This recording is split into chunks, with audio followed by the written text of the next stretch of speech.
আমাদের সংস্কৃতি, আমাদের সংস্কার সর্বদা থাকবে আমাদের সাথে। ভারতের মহান গ্রন্থ আর কাব্যের সম্পূর্ণ সংকলন। সাবস্ক্রাইব করুন তিলক।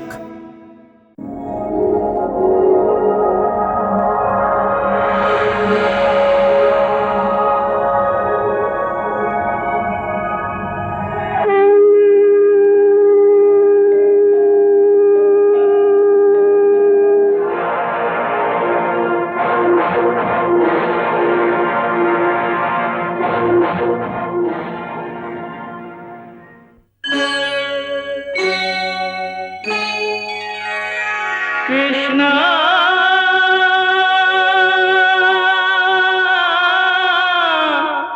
Krishna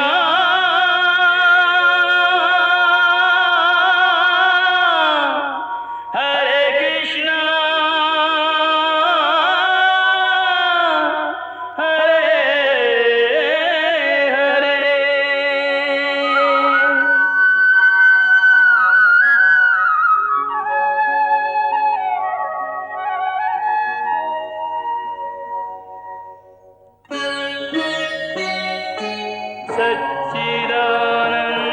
सच्चिदानन्दरूपाय विश्वोत्पत्त्यादिहेतवे तापत्रयविनाशाय श्रीकृष्णाय वयं नमः।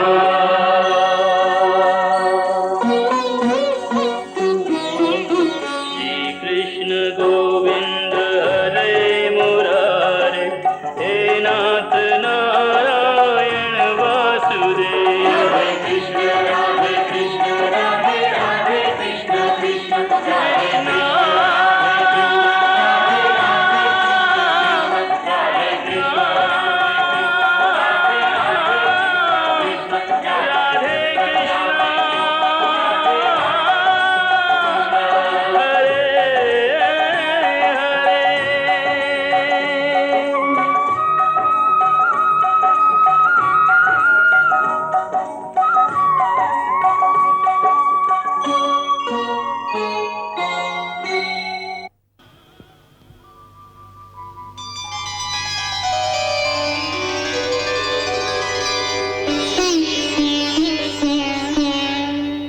सूर्यस्त्वं जगजीवनम्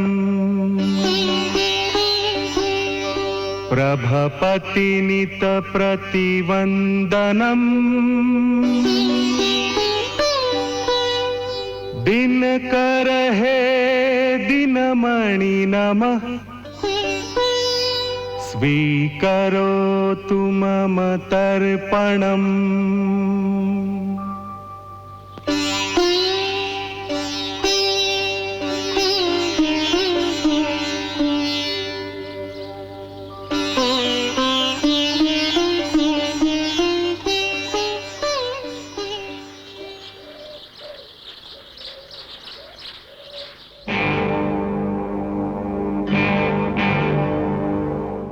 আজকে কেউ ভিক্ষা চাইতে আসেনি। আমার জীবনে এরকম অশুভ দিন কখনো আসেনি যখন আমি কোনো যাচক বা কোনো ভিক্ষুক ব্রাহ্মণকে ভিক্ষা দেইনি। না, এরকম হতে পারে না।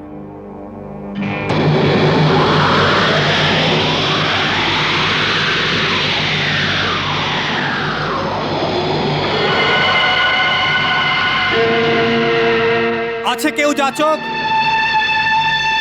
আছে কেউ ভিক্ষুক? আছে কেউ?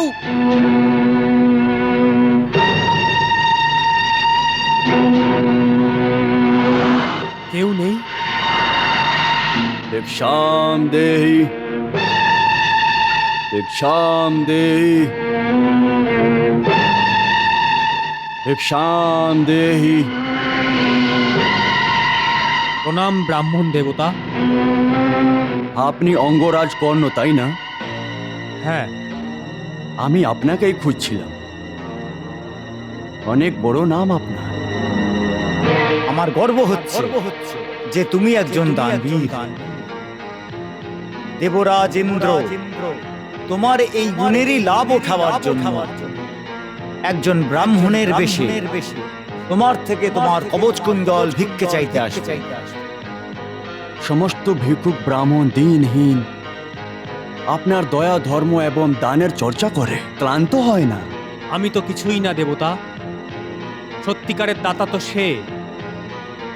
তার থেকে বড় দানবীর আর কেউ নেই। ওর কৃপার জন্যই সবাইকে লোটাচ্ছি। আপনি আজ্ঞা করুন, আমি আপনার কি সেবা করতে পারি? ব্রাহ্মণ দেবতা, আপনি বলুন আপনি কি চান? গোধন, অন্নধন, বস্ত্র অথবা স্বর্ণমুদ্রা? আপনি যা চাইবেন আমি তাই দেব। আমি জানি অঙ্গরাজ, আমার প্রার্থনা শুধু আপনিই পূর্ণ করতে পারেন। সেই জন্যই আমি এত দূর থেকে হেঁটে আপনার কাছে এসেছি। আসলে আমার অন্ন, ধন, সোনা, রূপো কিছুই চাই না। আজ পর্যন্ত যারা আমার থেকে যা চেয়েছে আমি তাদের তাই দিয়েছি। তাহলে এখন শুধু নিজের প্রাণের রক্ষার জন্য আমি আমার ধর্ম কেন ছাড়ব? হে দানবীর, কি ভাবছেন? আপনাকে চুপ করে থাকতে দেখে আমি হতাশ হয়ে যাচ্ছি। না ব্রাহ্মণ দেবতা, আমি আপনাকে হতাশ হতে দেব না। আপনি যাই চান শুধু আজ্ঞা দিন। আমি আপনার এই কবচ এবং কুণ্ডল চাই।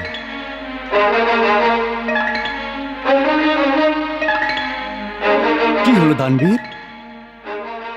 আমি কি আপনার ক্ষমতা থেকে কিছু বেশি চেয়ে নিয়েছি? না, আমার ক্ষমতার থেকে তো বেশি নয়, কিন্তু একজন ব্রাহ্মণের প্রয়োজনের থেকে অবশ্যই বেশি চেয়েছেন। কারণ একজন ব্রাহ্মণের জন্য গোধনের থেকেও বেশি মূল্যবান দান আর কিছুই হতে পারে না। কিন্তু আপনি গোধন ছেড়ে আমার এই কবচ কুণ্ডল চেয়েছেন। এই কবচ কুণ্ডলের গুরুত্বকে কোনো ভিক্ষুক ব্রাহ্মণ জানতে পারে না, কিন্তু একজন যোদ্ধা এর গুরুত্ব অবশ্যই জানেন। অর্থাৎ অর্থাৎ অর্থাৎ এই যে আপনি এর গুরুত্বকে জানেন, সেই জন্য আপনি একজন ভিক্ষুক ব্রাহ্মণ না। এটা আপনি কি বলছেন অঙ্গরাজ? আমি ঠিক বলছি দেবরাজ ইন্দ্র। দয়া করে ভিক্ষুক ব্রাহ্মণের এই ঢং করা বন্ধ করুন, আর আপনি নিজের আসল রূপে আসুন। ও, মনে হচ্ছে তোমার পিতা সূর্যদেব তোমাকে আমার আশার বার্তা আগেই দিয়ে দিয়েছেন। হ্যাঁ, এই জন্য যে উনি আমার পিতা। যখন আপনি নিজের পুত্র অর্জুনের চিন্তায় ঢং করার জন্য বাধ্য হতে পারেন, তাহলে কি আমার পিতা আমাকে সাবধানও করতে পারবে না? তুমি ঠিক বলছো অঙ্গরাজ, পুত্রের মোহই এমন হয়। কিন্তু নিজের পুত্রের জন্য কোনো অন্য লোকের পুত্রের বলি দিয়ে দেওয়া কোথাকার ধর্ম দেবেন্দ্র? আমিও তো কারোর পুত্র। কিন্তু হতাশ হওয়ার কোনো প্রয়োজন নেই দেবেন্দ্র। আপনি পুত্র মোহতে পথভ্রষ্ট হয়েছেন, কিন্তু আমি আমার ধর্মের পথে অটল দাঁড়িয়ে আছি। হে দেবরাজ, আমার এই কবচ কুণ্ডল আমি প্রাণের থেকেও বেশি ভালোবাসি। এই জন্য নয় যে এটা আমার প্রাণের রক্ষা করে, বরং এই জন্য যে এটা আমার পিতার দেওয়া ওই দিব্য উপহার, যেটা কেড়ে নেওয়ার জন্য ওনার মনে অসহ্য ব্যথা হবে। কিন্তু আমি তা সত্ত্বেও নিজের দান ধর্ম পালন করার জন্য নিজের এই কবচ কুণ্ডল আপনাকে অবশ্যই দান করব। কারণ এই জন্য সম্পূর্ণ দেবলোকে আমার পিতাশ্রীর মাথা গর্বে উঁচু হয়ে যাবে। আর আমার জীবনের সম্পূর্ণ দান সফল হয়ে যাবে।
হে দানবীর, তোমার এই অনুপম দান দেবরাজ ইন্দ্রের থলেকেও ছোট করে দিয়েছে। হে অঙ্গরাজ, আমি তোমার উপরে প্রসন্ন হয়েছি আর তোমায় কোনো বরদান দিতে চাই। চাও, কি চাই তোমার? ক্ষমা করুন দেবরাজ, ক্ষমা করুন। দানি যদি যাচকের সামনে হাত বাড়ায়, তাহলে তার কাছে এর থেকে বড় অপমান আর কি হতে পারে? হে দেবেন্দ্র, আমি নিজের হাত বাড়িয়ে দান ধর্মের বিধানের অপমান করতে পারবো না। বাহ কর্ণ, বাহ! তুমি ধন্য, তুমি মহাদানী। তুমি আজকে দানের মর্যাদার পালন করে দান ধর্মের ওই চরম সীমাকে স্পর্শ করে নিয়েছো, যেখানে কয়েক যুগ পর্যন্ত আর কোনো দানই পৌঁছাতে পারবে না।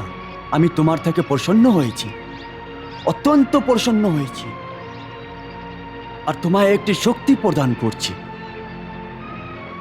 একে গ্রহণ করো।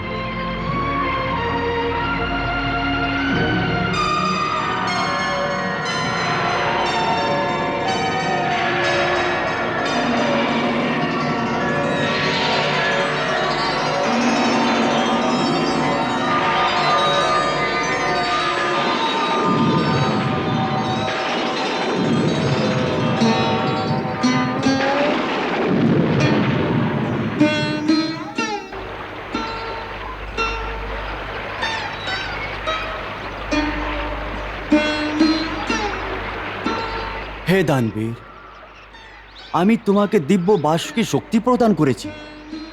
তুমি যেই যোদ্ধার উপরেই এর প্রয়োগ করবে, নিশ্চিতই ওর বধ হয়ে যাবে।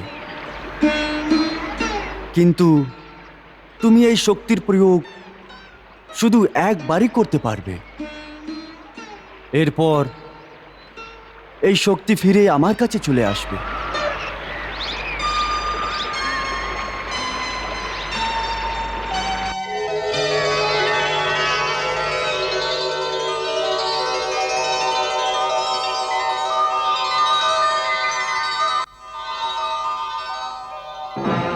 সেনাপতি মহাশয়, আপনি রাত্রিরে পরামর্শ করে আপনি আজকের যুদ্ধনীতি নির্ধারিত করেছেন, তাহলে এখন আবার পরামর্শ করার জন্য কেন ডেকেছেন? যুবরাজ, আপনি তো জানেনই যে পাণ্ডবরা গুপ্তচরের জাল ছড়িয়ে রেখেছে। কাল রাতের পরামর্শ ওদের চোখে ধুলো দেওয়ার জন্য করা হয়েছিল, যাকে সত্যি মেনে পাণ্ডবরা বিভ্রান্তিতে থাকবে যে আমরা আজ সাধারণ যুদ্ধ করব। আপনাদের সবাইকে অন্ধকারে রাখার জন্য ক্ষমা চাইছি, কিন্তু এটার প্রয়োজন ছিল, কারণ আপনারা গুপ্তচরের দৃষ্টির কেন্দ্রবিন্দু ছিলেন। কিন্তু পিতাশ্রী, প্রথমে আপনি এটা বলুন যে আপনার আসল নীতি কি? হ্যাঁ গুরুদেব, যুদ্ধ আরম্ভ হতে অনেক কম সময় রয়ে গেছে, তাহলে এই নতুন নীতির পালন এত শিগগিরই কি করে করতে পারবো?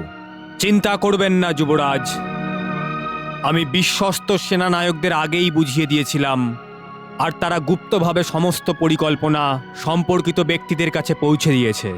এখন আমার এই বহু রচনায় আপনাদের সাহায্যের অত্যন্ত প্রয়োজন আছে। আপনি আজ্ঞা দিন গুরুদেব, আমাদের কি করতে হবে?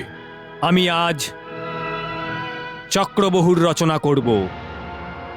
চক্রভিউর রচনা? চক্রভিউ? চক্রভিউ? চক্রব্যূহ? চক্রব্যূহ? বাহ বাহ আচার্য, বাহ! তাহলে তো পাণ্ডবদের ক্রিয়াকর্ম হয়ে গেছে মনে করো, কারণ চক্রবিহুকে কেউই ধ্বংস করতে পারবে না। না গান্ধার নরেশ, শ্রীকৃষ্ণ আর অর্জুন চক্রবহুর রচনা আর ওকে নষ্ট করা দুটো বিদ্যাই জানেন। অর্জুন আমার পরম শিষ্য ছিল, আর আমি ওকে সমস্ত ধরনের বহু রচনা করতে আর তাকে নষ্ট করার সমস্ত শিক্ষা দিয়েছি। এটা তো আমাদের দুর্ভাগ্য পিতাশ্রী। হতাশ হওয়ার কোনো প্রয়োজন নেই। যদি অর্জুনকে যুদ্ধে ব্যস্ত রেখে রণভূমির অন্য কোণায় নিয়ে যান, তাহলে আমি চক্রবহুর রচনা করব। এটা দুর্ভেদ্য এবং অদম্য চক্রবহু হবে, যার মুখে প্রবেশ করার অর্থ হল মৃত্যুর মুখে প্রবেশ করা। আমাদের এই চক্রবহুতে 4 পাণ্ডবদের ঘিরে রেখে ওদের বধ করে দেব।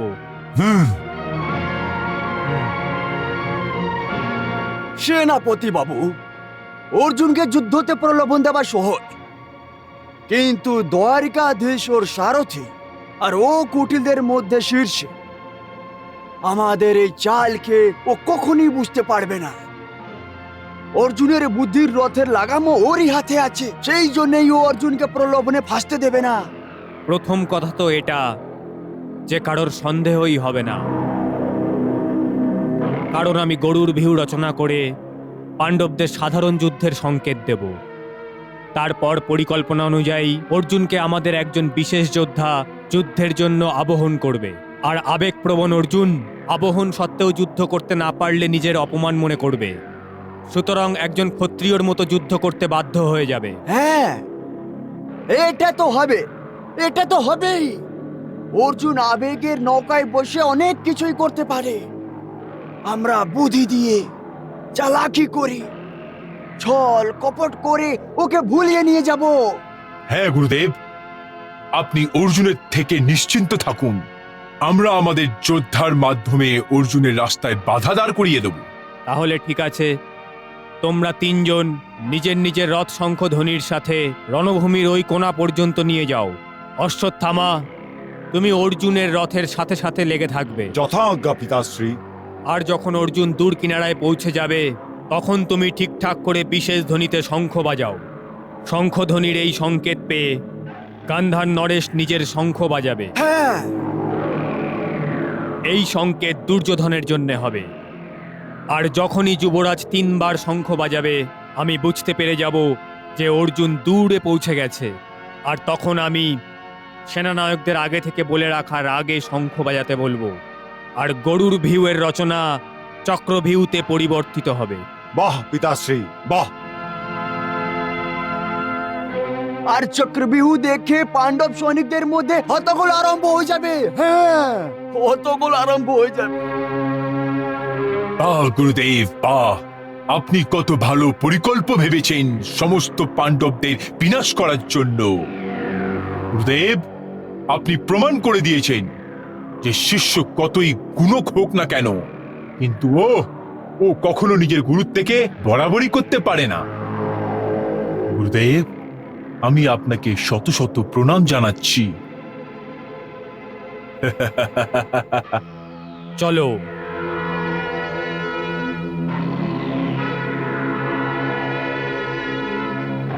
যুবরাজ, অর্জুনকে ব্যস্ত রাখার জন্য সুশর্মাকে লাগানো উচিত হবে।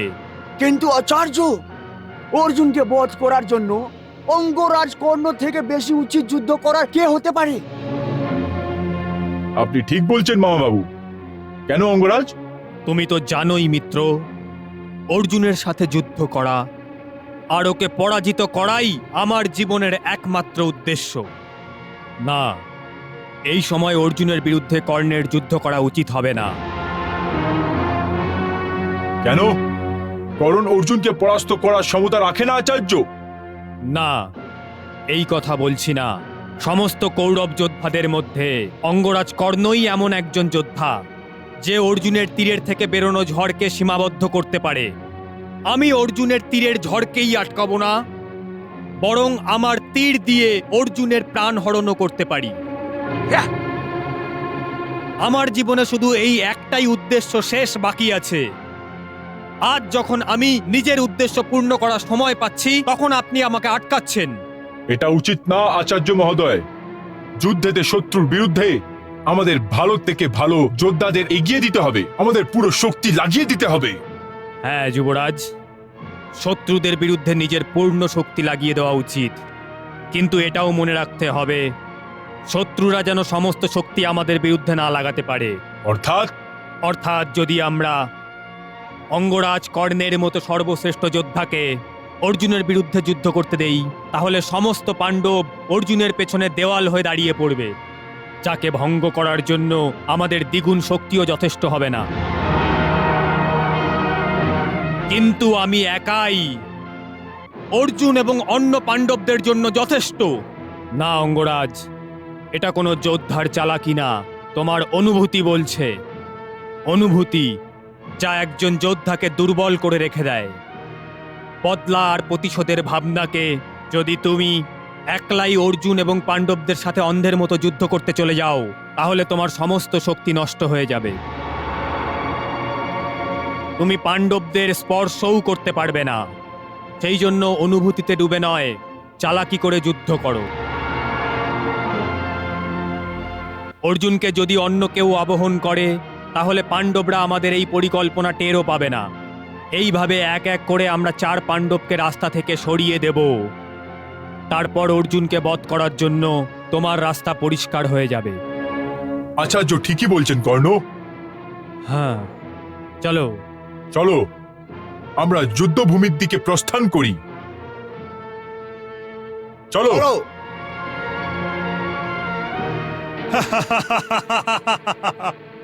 এতদিন পরে আমি আমাদের বিজয়ের প্রথম আভাস পাচ্ছি সঞ্জয়।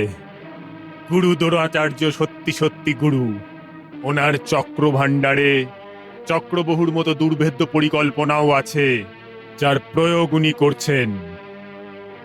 যদি দ্রোণাচার্যের এই রণনীতি সফল হয়ে যায়, তাহলে আমার পুত্র দুর্যোধন ভারতবর্ষের সম্রাট হয়ে যাবে।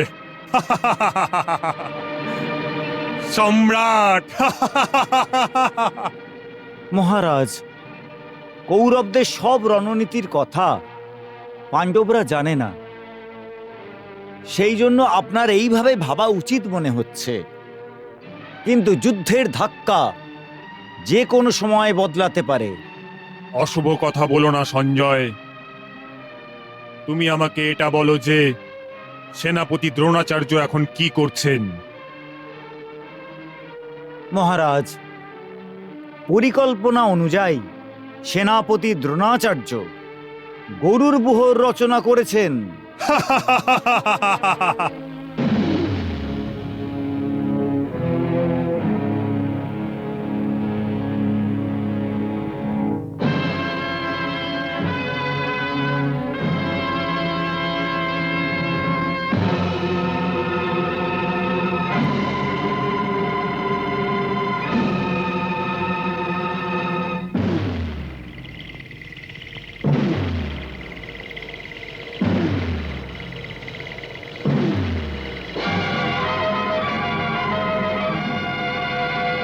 কৌরবদের গরুর বুহ দেখে পাণ্ডব সেনাপতি ধৃষ্টদ্যুম্ন অর্জুনের সাথে বিচার বিমর্শ করে স্বয়ংবুহর রচনা করেছেন।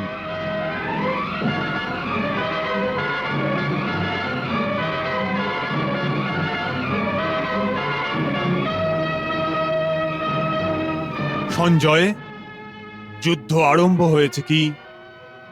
আক্রমণ!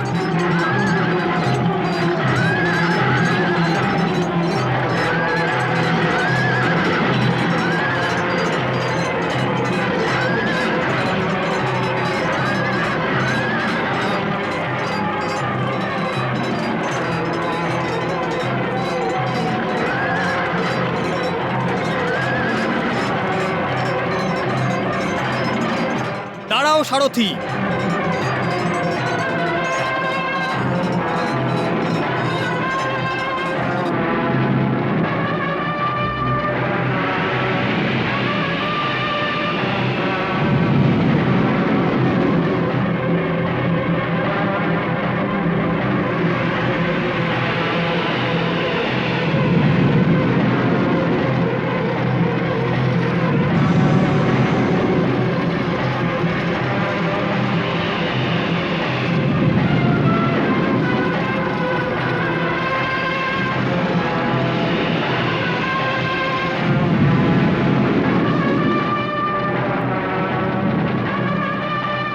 মহারাজ, গরুর বুয়োর সম্মুখে যে সৈনিকরা দাঁড়িয়ে আছে ওরাই পাণ্ডবদের উপরে আক্রমণ করছে।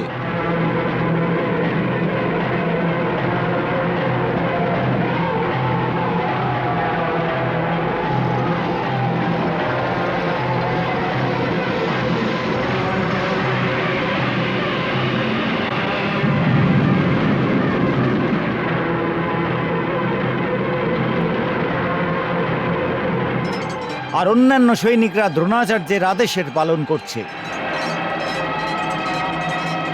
আর দ্রোণাচার্য অর্জুনকে রণভূমি থেকে দূরে নিয়ে যাওয়ার সংকেত পাওয়ার প্রতীক্ষায় আছেন। কিন্তু অর্জুনকে রণভূমি থেকে অন্যদিকে কে নিয়ে যাবে?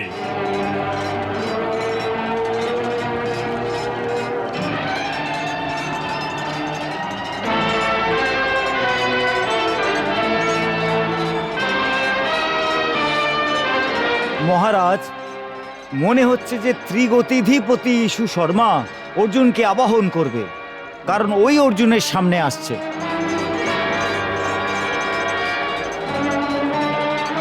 অর্জুন, আমি ত্রিগতিধিপতি তোমাকে যুদ্ধের জন্য আহ্বান করতে এসেছি।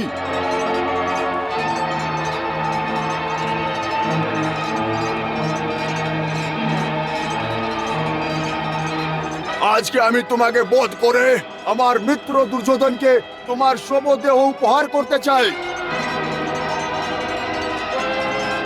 সঞ্জয়, দ্রোণাচার্যের ফেলা জালে অর্জুন কি ফেসে যাবে? যদি সত্যি ক্ষত্রি তুমি, তাহলে আমার সাথে যুদ্ধ করো। আমি এবং আমার সৈনিকরা রণভূমির দক্ষিণ দিকে তোমার প্রতীক্ষা করব।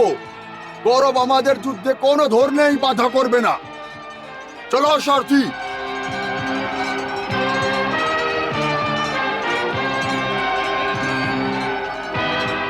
কেশব, আমি সুশর্মার আবাহনকে স্বীকার করেছি। ও আমার বীরতাহকে আবাহন করেছে। আমি ওকে উত্তর অবশ্যই দেব। তুমি আমাকে ওর রথের কাছে নিয়ে চলো। দক্ষিণ দিকে? হ্যাঁ কেশব। কিন্তু অর্জুন, আমরা প্রধান রণভূমি থেকে দূরে চলে যাব, আর জানি না কখন মহারাজ যুধিষ্ঠিরের তোমার প্রয়োজন হয়ে যায়। সুশর্মার বধ করতে কত সময় লাগবে? আমরা শিগগিরই ফিরে আসবো কেশব, না হলে লোকেরা আমাকে কপুরুষ বলবে। আর একজন ক্ষত্রিয় হয়ে যুদ্ধের নিমন্ত্রণকে স্বীকার না করা অধর্ম হবে। এই জন্য তুমি আমার রথকে দক্ষিণের দিকে নিয়ে চলো।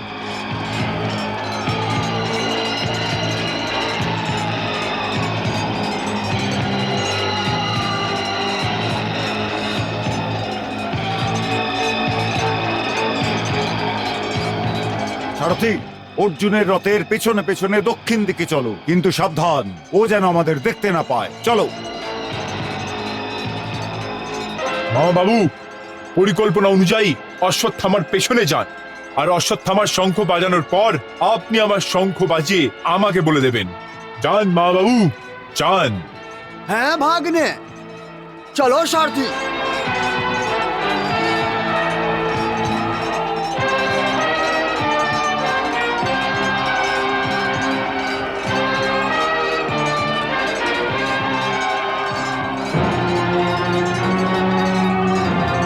জ্যাঠামশাই, কৌরব সেনাপতি আমাদের অপেক্ষার বিরুদ্ধে গরুর ভিউ রচনা করছে।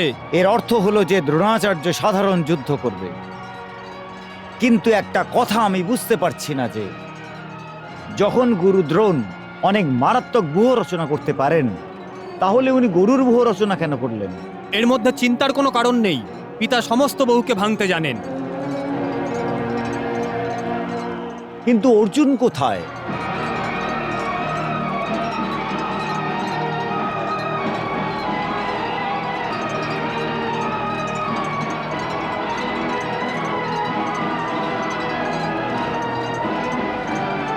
রথ দাঁড় করাও সারথি।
তোমার মুখে 3টে শঙ্খের বর্ণনা শুনে আমার মনের ভিতর এমন হচ্ছে যে যেন কৌরব সৈনিকেরা বিজয় পতাকা উড়িয়ে হস্তিনাপুরে প্রবেশ করছে, আর বিজয়ের গান হচ্ছে।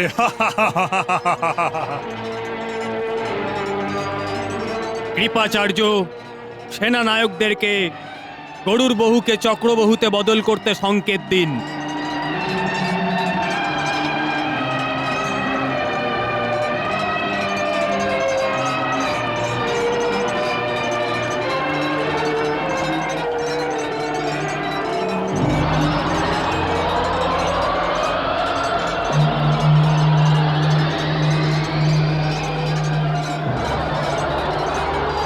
মহারাজ, সেনাপতি দ্রোণাচার্য চক্রব্যূহ তৈরি করার আদেশ দিয়ে দিয়েছেন। এবার তো পাণ্ডব সৈনিকরা ফেসে যাবে এই চক্রবহুতে। অর্জুনও দূরে কোনায় চলে গেছে। এখন কি করবে যুধিষ্ঠির?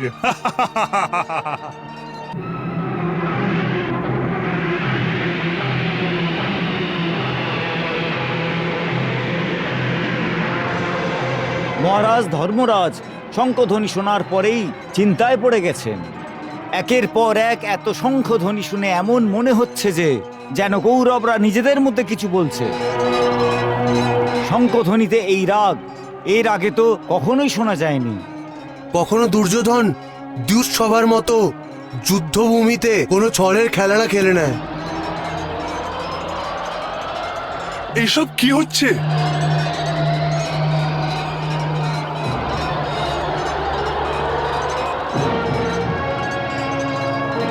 কৌরব সৈনিক গরুর বিহু ভেঙে দিচ্ছে। কৌরব সেনা চক্রবি মারাচ্ছে। চক্রব্যূহ রচনা আরম্ভ হওয়া মাত্রই পাণ্ডবদের মধ্যে অশান্তি ঘনিয়ে এসেছে মহারাজ। মারা যাবে পাণ্ডব, মারা যাবে। নিজেদেরকে মহান যোদ্ধা মনে করা এই পাণ্ডব শুধু চক্রবহুর কথা শুনে ভীতগ্রস্ত হয়ে গেছে।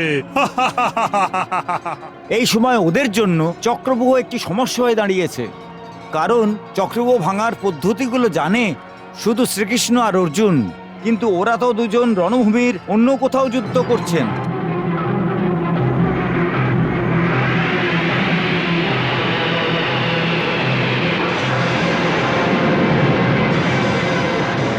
অর্থাৎ চক্রবহু রচনা করার পূর্বেই দ্রোণাচার্য যেভাবে চালাকি করে চক্রবহু রচনা করেছিল, ওর মধ্যে ফেসে গেছে পাণ্ডব। চক্রব্যূহ চক্রব্যূহ চক্রব্যূহ, এটা চক্রব্যূহ নয়, কৌরব সৈনিকদের অজগর, যে কুণ্ডলীর মধ্যে পাণ্ডব সৈনিকদের আটকিয়ে আমাদের নষ্ট করার জন্য এগিয়ে আসবে। বুঝতে পারছি না যে শ্রীকৃষ্ণ অর্জুন ভ্রাতাকে যুদ্ধের দক্ষিণ কোণায় কেন নিয়ে চলে গেলেন। এটা চক্রব্যূহ নয়, বুঝে শুনে একটি কুটিল পরিকল্পনার একটি অংশ। কুটিল পরিকল্পনা, যার ঘোষণা ওই তিনটে শঙ্খধ্বনি করে দিয়েছে, আর যাকে শুনে আমার মাথায় প্রতিক্রিয়া হয়েছিল। এখন মাথায় হাত টুকে কি হবে? কপাল রগড়িয়ে ভাগ্যের লিখন মেটানো যাবে না।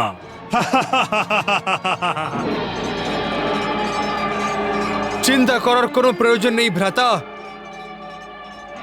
আমি নিজের গদা দিয়ে কৌরবদের এই চক্রব্যূহ ভেঙে দেব। না ভীম, এটা অসম্ভব। চক্রব্যূহ গদা দিয়ে ভাঙা যায় না। এই যুদ্ধ যোদ্ধাদের মধ্যে না, বরং দুটি সৈন্যবাহিনীর মধ্যে হয়। একে ভাঙার জন্য একটি যুদ্ধ নীতি আছে, আর ওই নীতি শুধু অর্জুনই জানে। আমিও জানি চক্রবহু ভাঙতে। তুমি চক্রব্যূহ ভেদ করানো জানো? হ্যাঁ জ্যাঠামশাই। ভ্রাতা, তাহলে তো আমাদের এক্ষুনি আক্রমণ করা উচিত। আমাদের কাছে সময় নেই। হ্যাঁ ভ্রাতা, এই চক্রব্যূহ কোনো পিশাচের মতন আমাদের সৈনিকদেরকে গিলে ফেলার জন্য এগিয়ে আসছে।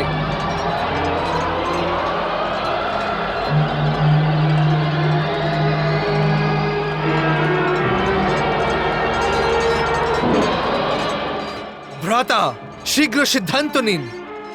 ঠিক আছে অভিমন্যু, চক্রব্যূহ ভেদ করার সঙ্গে সঙ্গে তুমি তৎক্ষণাৎ ফিরে আসবে। ক্ষমা করুন জ্যাঠামশাই, আমি চক্রবহু ধ্বংস করতে পারি, কিন্তু ফেরার রাস্তা বানাতে আমি জানি না।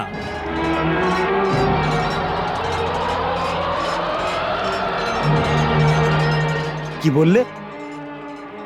চক্রব্যূহকে ভাঙতে পারো, কিন্তু ফেরত আসার রাস্তা তুমি তৈরি করতে পারবে না?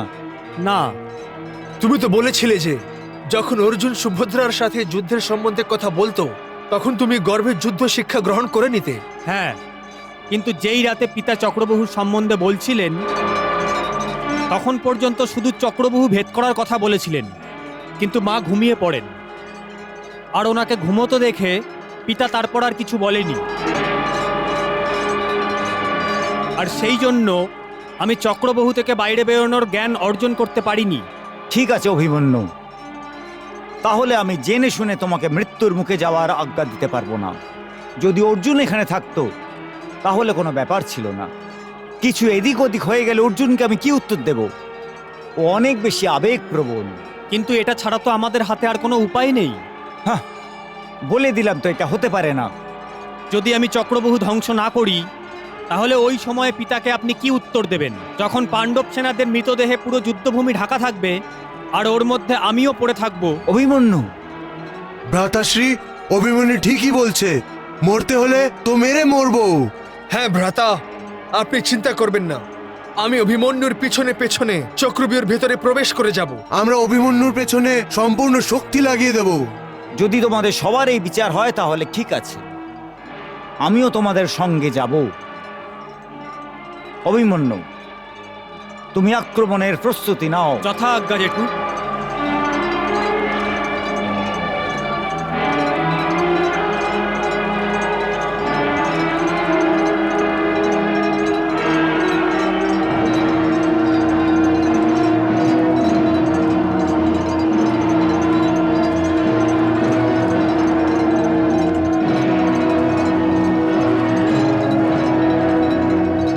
ভাগ্নে, তুমি কি এই শঙ্খের ধ্বনি শুনতে পাচ্ছ?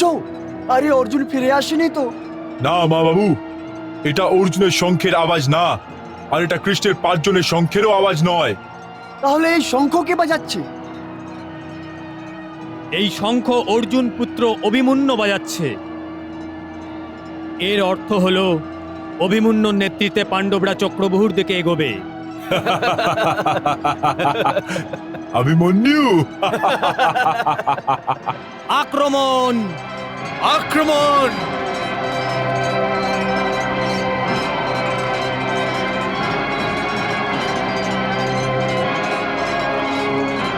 হ্যাঁ বন্ধু,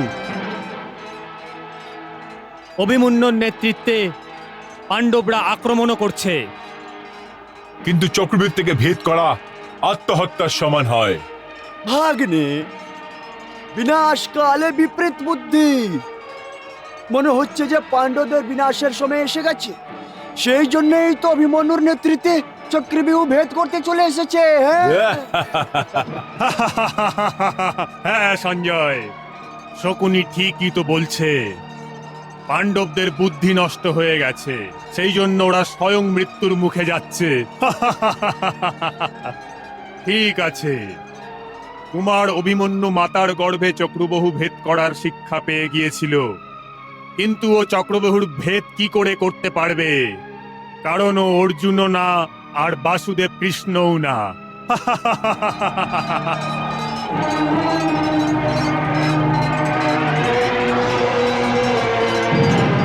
মহারাজ, অভিমন্যু অস্ত্রশস্ত্রের সাথে সম্পন্ন।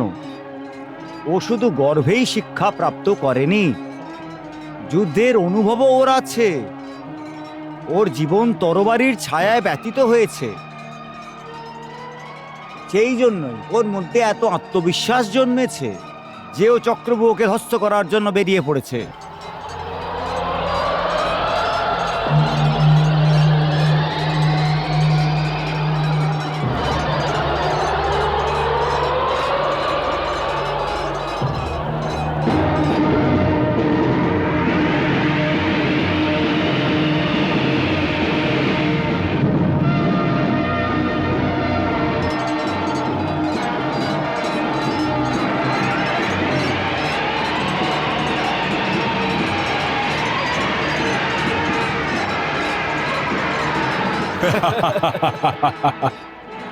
গুরুদেব, আজকে আমাদের জয়ের মুখ দেখতেই হবে।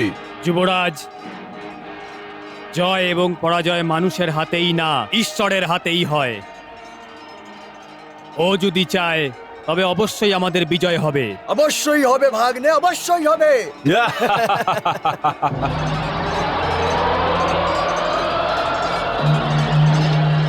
অভিমন্যু, এই চক্রব্যূহতে আমরা প্রবেশ কি করে করব? জ্যাঠামশাই,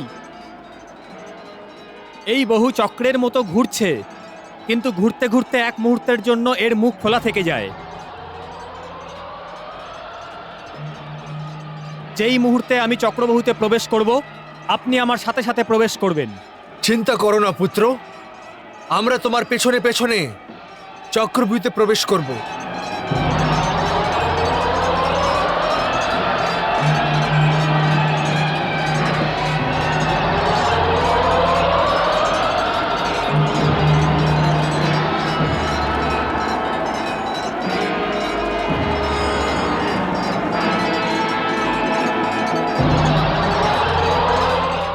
চলো সারথি। কৃষ্ণ